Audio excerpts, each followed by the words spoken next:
Scene 3, take 1, marker. I don't know what to do with my arms today. That looks right. Just do that. So the next topic. What do I do with my arms? Concerning children's health.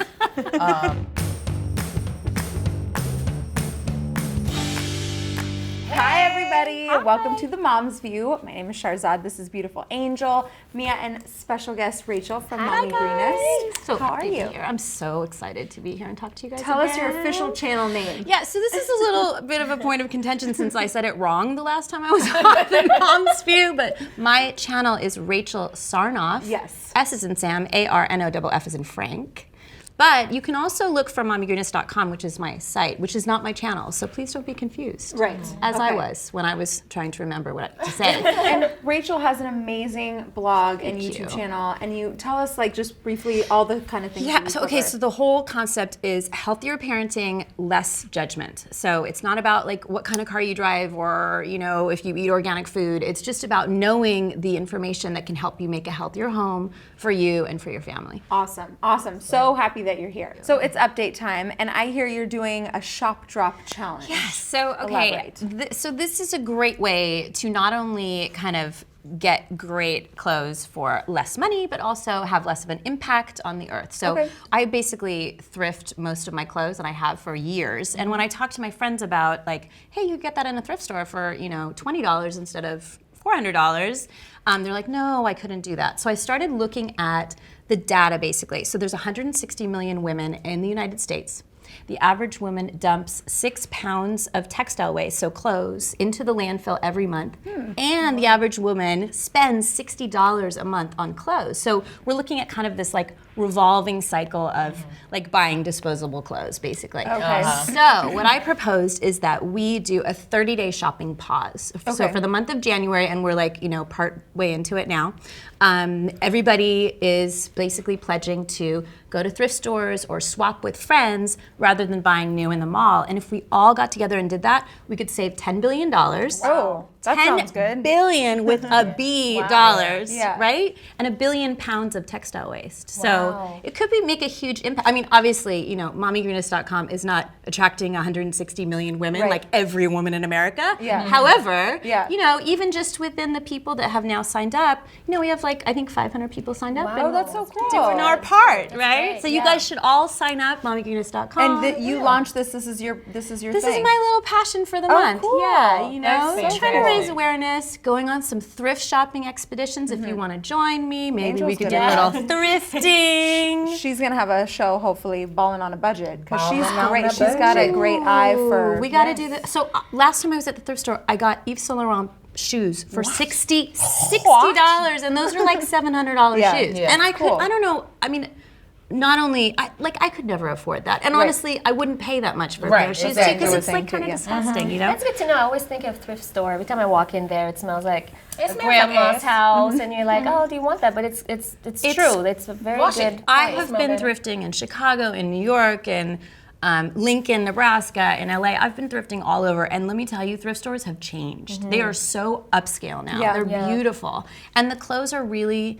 Like, at the end of the day, it's a great deal, Yeah. you know? Like, something doesn't even look worn, and it's obviously, you know, it still has its tags on sometimes. Right. And it's like, you know, 70% less than what you pay in a store. To completely shift gears, we're going to be talking about something totally different. Our topic of the day is how far is too far when it comes to your children's health. And I'm really happy that you're here to chime in on your perspective. And this is also something that I keep thinking about as I get ready to be a mommy.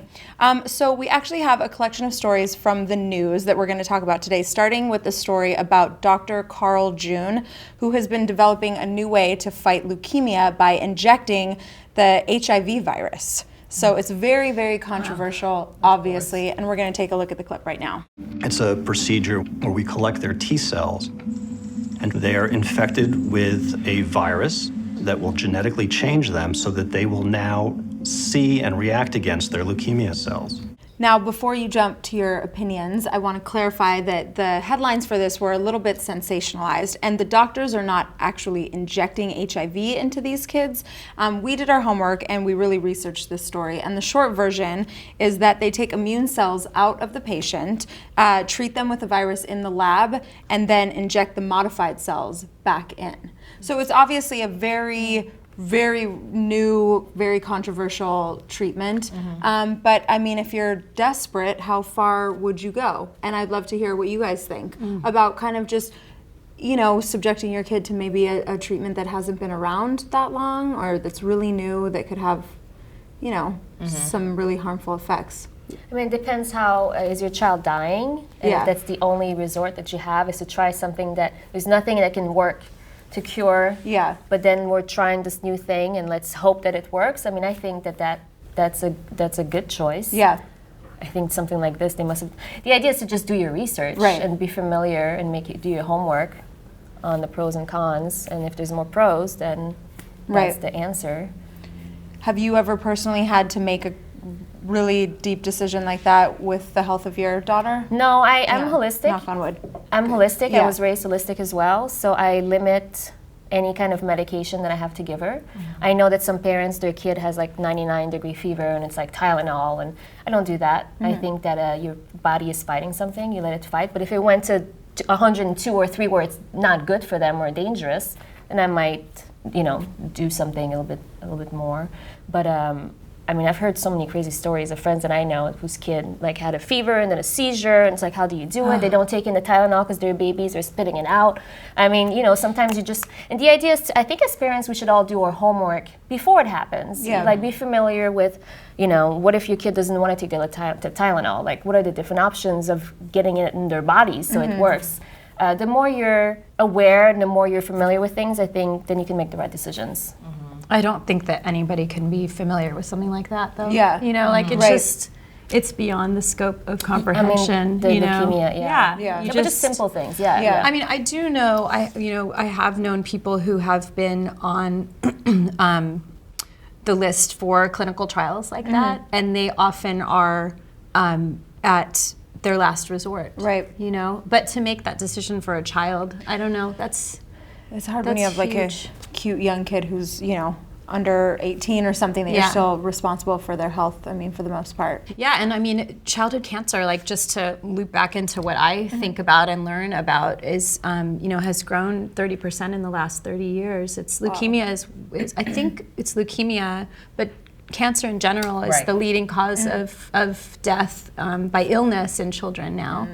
And a lot of doctors are looking at toxic chemicals in the environment and, you know, how to reduce them, to reduce those risks. Yeah. Because you get something like that, you know, that is a situation where a parent will say, okay, I'll take this risk because I have no other choice. Right. But for something like, you know, let's test the effect of, you know, phthalates and fragrance, for example. How are we going to test those on healthy children? You know, no parent ever is going to say, I'll give this for my child to be tested. Right. So as a result, there's 85,000 different industrial chemicals in our world that have never been tested for safety, ever. Yeah, you know a lot about that. Yeah. Yeah. What do you think, Angel? You know, it's really hard for me to say what I would do in that situation because it just seems so devastating. However, when I think about what Rachel was talking about with the rates of cancer going up, especially in children, and the fact that almost all the funerals I've been to in the past couple of years, someone has passed away from cancer.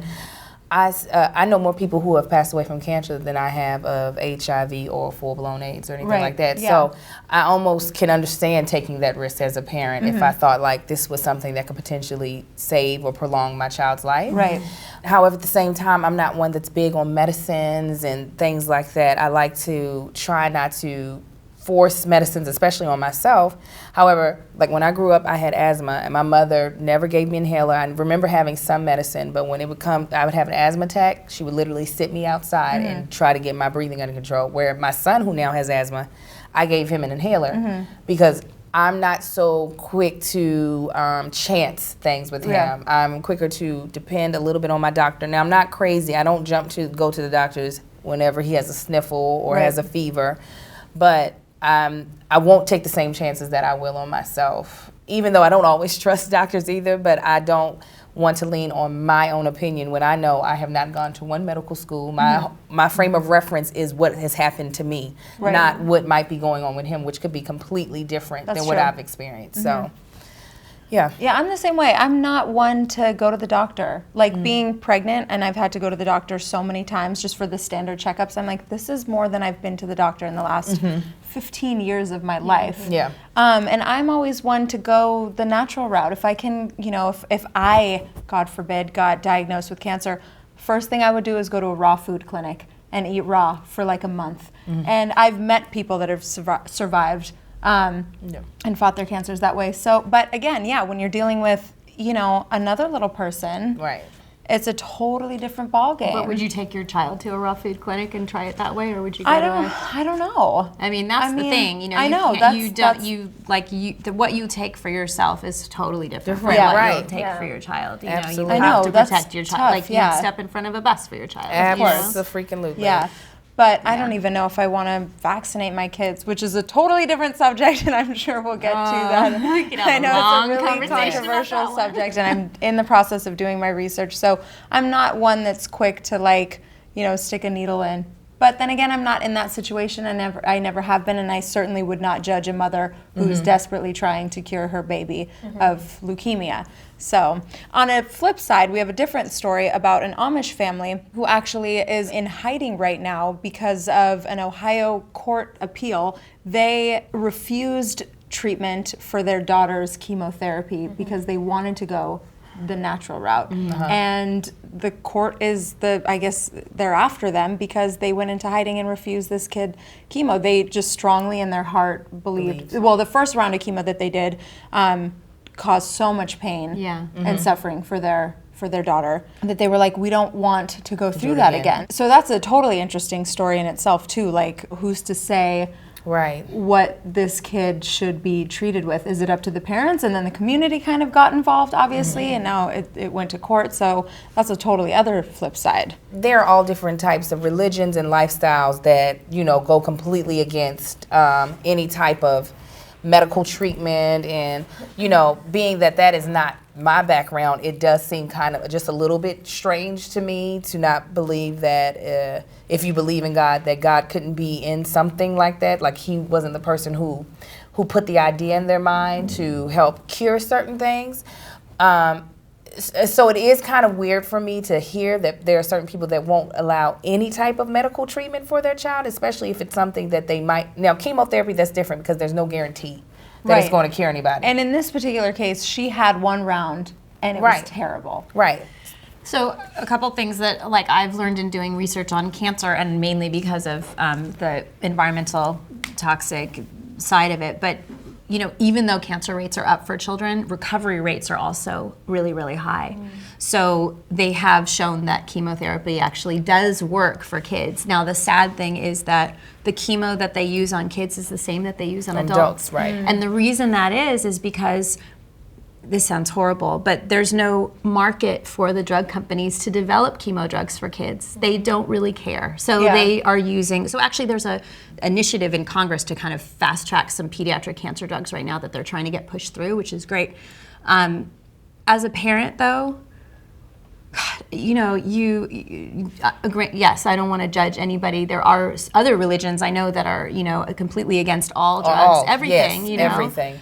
But that child has the ability to live a longer, a cured, 100% cured life, you know, and making that choice is really saying that your child is going to die. Like, you're choosing that, you know. You can't recover without treatment from cancer. So how do you reconcile that as a parent? I don't know. But is chemo the only treatment for cancer is the thing? At this point, yeah. Because... There's been some doctors that do the natural I was route. about We to have to say. be on a very strict diet and exercise routine in order for it to really work. But I know of a doctor in Clearwater that has cured a couple people from cancer. I don't know if they were stage 4, Right. but I think one that was also stage 3. depends too, You know, yeah. it depends on your general health and I think it totally depends. And I think when you're talking about a child, you're not looking at those types of problems, especially probably an Amish child who probably has a fairly clean lifestyle, you know what I mean? Yeah. So, But I wonder, like, I've never heard of anyone obligating for somebody to have chemo. I know. Yeah. This is a personal decision. I Right. don't understand, like, well, there this. They're probably saying that 'Cause it's a kid, 'cause they're probably they're saying because under it's a 18. child. But, yeah. but who's responsible of the child is the parents. Parents. And Right. they've I know. tried. It's not like they didn't try. Yeah. And so I'm wondering if they're including this dramatic news because they're Amish as well, or is it just the fact that a parent, it happens every day that Yeah. parents don't want to give, chemo to their kids. I'm sure we just don't hear about it. Right, right. Probably because they're Amish, but I don't think, and obviously I've never met an Amish person. I don't know if it's part of their religion. I mean, I'm assuming it's not part of their 'Cause religion. they've done it. They've already done Yeah, they've it already once done before. it. I think it's strictly they are tired of seeing their child in pain, I and think they're that's like, what it boils down to. we're not going to Yeah. do it. And I'm a person that believes in miracles, so I can again. I don't understand on certain instances when you're saying we're not doing it, but the fact that they've tried, I really can't judge them for saying we're backing up out of this and we're going to let the chips fall where they may. It's their, But even if they didn't try, it's still their decision. Yeah. It comes down to those are the parents, is it their their guardians. decision, or is it I guess the question really is does the child warrant their own decision? And I think that's probably what the state is saying. That I would assume that the case is that the parents are being declared unfit, probably by the state. Yeah. And they're trying to say that by making this decision, they're unfit to parent the child. It's like the same. Really, it's all of these decisions about children. Like, are we responsible, or is the child an individual? And in this case, it seems like the community was almost like taking action against this family. That's what I which is mean. It's why probably they're- illegal. right. It's probably through the courts. Yeah. You'll never know if you're put in that position is when you would know what you would do. Right. Right, That's that's why true. it's no one's right to really judge. What if that was your kid? What if you saw your kid suffer every day? It's hard to really judge. Yeah. Right. It's obviously a very difficult subject. And if you guys have any comments on it, feel free to share. We actually have a couple Twitter questions we're going to take from you guys. The first one is from Miranda Gerald 3. She said, what do you think about going against the doctor's wishes if you think she is wrong about your child's health? Do it. Yeah, right? Absolutely. Mommy knows best? It's so funny because I'm supposed to be the eco green mom, Yeah. and I'm actually I think probably more conservative than all of you guys. Sounds like you it, know, yeah. really, Yeah. it's really interesting. I would say, get a second opinion, get a third opinion, Yeah. but don't just rely on your gut instinct. Yes, a lot of the times our gut instinct is right, but when it comes to something like cancer, get as many opinions as you can and then weigh them. But don't just say, I don't like this doctor and I'm going to go with my gut. I think we're lucky in our days to have Google, where we can have people just like us that are going through the same thing that can really say what alternative they took and if it helped them or not. Right. Because by reading everyone's reviews, you're like, okay, I'm not the only one, and it's not just a doctor telling me I should do this. These parents all say it didn't work or whatever. You're able to that's find true. resources that way. Yeah, and I'm not talking about going against doctors' orders for cancer. She just said health. So there are certain things that I'm just like, I think you're wrong. Right. And I will go against it. And I have turned out right. Yeah. And it's never life-threatening. Yeah. It's just, Right. I'm like, I'm not feeling you on your answer with that, sir. And I know at the end of the day, I am the one that is responsible. Because if he is wrong and I went with what the doctor said, I'm going to feel horrible that I didn't follow what I felt in my heart to do. I feel like doctors naturally have liabilities. Absolutely. So they Exactly. have to make the situation worse than it actually is as far as giving advice. Because what if they didn't tell the kid that they need all those vaccines or whatever, but then something happens and they're liable. So And they they get always sued. Exactly. Yeah. Yeah. I'm just going to keep my mouth shut. No, say it. Yeah. All right, so vaccines. Well, Yeah. I know that's a total, and Yeah. I just want to that's clarify. what we're talking about here, though. Really, I'm- that's what that question yeah. means. Doctors, doctors recommend vaccinations. Right. And there's a whole movement against vaccinations. But let me tell you, I've done the research, and vaccinations save, 2.5 million lives now, internationally, globally, every year. The whole connection between autism and vaccines has never, ever, ever been proven. And every big body of, the pediatric bodies, all of them internationally have all said vaccines are really the only reason that we have a safe community. So that's like, yes, if you feel very strongly, then don't just say, I don't believe in vaccines because Right. Jenny McCarthy told me not to, but do your research Right. and start, really look at the data, and if you do look at the data on vaccines, my feeling is you could not be convinced to not vaccinate your See, children. I've heard the exact opposite when it comes to vaccines. And I just want to clarify, I am currently in the research phase. And I know that probably all of us were vaccinated, I'm assuming, and we all probably turned out pretty good. So I think that there's different types of vaccines. But again, that's a whole different subject. But yeah, it's just about listening to a doctor or not, and making your own, doing your own research and making your own decision. I think where it really comes into play for you, especially, is when you go to have your baby. You know, like that's when the question of like your doctor is saying you need to do this, this, and this, and that's where that mommy instinct really comes in. And that's actually where I really do believe that you can know absolutely 100% more than your obstetrician. Like when your obstetrician says, you know, you need to do this to start that labor, and you're like, no, we're just gonna wait a little bit. You know, like that's where that's totally comes into play. That gut. Awesome. We have another Twitter question. This is from Chelsea Glasslove. My child is very sick and I'm scared about letting him go through a risky medical procedure. How do I stop worrying? Wow. Girl, go. You're not. I don't think never that, stop worrying. No. Anytime you're putting your child into any type of risky situation, that's what I feel like makes you a good mother. Is the fact that you are still like, I'm praying this goes well. Like, I will always, whenever I'm doing something with my child, even though typically my child does not have to be in risky situations, but if it's anything that I think he could potentially put him in harm's way, I don't do it haphazardly. I have either weighed everything and realized this is the only way to go through this, or you know, whatever it may be. But at the end of the day, you just have to put on a brave face for your baby. But be worried all day long in your brain, but put on a brave face for your child so that he knows that you have confidence in that he'll be okay or she'll be okay. Nothing's worse than seeing your parents like disheveled and you know, upset about something. When they're strong, you're like, oh, mommy and daddy are happy, everything's fine. And you will always, like my son is 5'10" and, you know, 15. Like he's a man, and I still worry about him all the time. My parents still worry about me. Of course they do. It's natural. Heck, I worry about my mama. I don't think it. When you love someone, I think there's always worry when you know that they're putting themselves at risk. So I don't think there's any way. If you figure out a way, girl, tell me what drug you using, because I really don't know how to be just that. Like, I'm cool with it. I mean, and I'm not a worry wart. But when it comes to my baby, I want to make sure they're safe, so I can get where they come from. That's such a hard situation, though. What do you think, Mia? I agree. I can't imagine how you can not worry. That would just be weird. That would just not. I mean, a natural instinct or a nurturing instinct of being mothers or parents is you care for this little person that depends on you, and like, I can't imagine what she's going through. Yeah.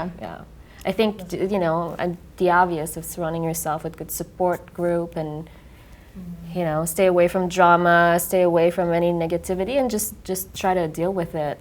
But I think it's always good to put on that brave face for your kids. I like that. I mean, I do think that's really important, you know, because when you're calm, your kids feel your calmness, and then they're like, okay, it's going to be okay, you know? It's like with the shots, like I'm not going to say it again. Okay, it's like when you go to the doctor and we don't talk about shots. You know, you're like holding your baby and you're like, it's fine. And meanwhile, you're like, I'm not looking, you know? I'm not looking. I'm not going to look, you know? My son has never cried during shots because that's the I'm like, so you about to get, they about to hurt you a little bit, but you just gonna breathe then you through get a it. sucker. I'm like, you gonna breathe. He's like, okay, and he's like, ah, and I'm like, you can't cry because it's gonna stop hurting. So he just does not cry. He doesn't even realize that's supposed to happen. Because I'm like, we're not gonna even go there. We're not. But I always feel for new mommies because I know that, you know, they already worried that their pregnancy goes okay, but then when that baby gets up out of you, you just wish you could tuck it back up in you because you're like, it's so much easier to keep you safe. I have control of your entire environment. The decisions I make literally are my word is final. But once they get out of you, it's just like, I need you to do exactly what I need you to do. Okay, so wait until your son starts driving. Oh, God. Honey. And then we'll talk. Let's not. Until you're 21. Right. Just put him in a bubble. Yeah. Yeah, that's scary. We won't talk about that She's like, either. Thank you guys for sharing your answers and your honesty. That is it for our show. Thank you guys so much for watching. We will be back next Thursday at 2. And you can always keep the convo going by using the hashtag TMV Talk on Twitter, Facebook, Instagram, whatever you want. And we'll see you next time. Thank you. guys. Bye.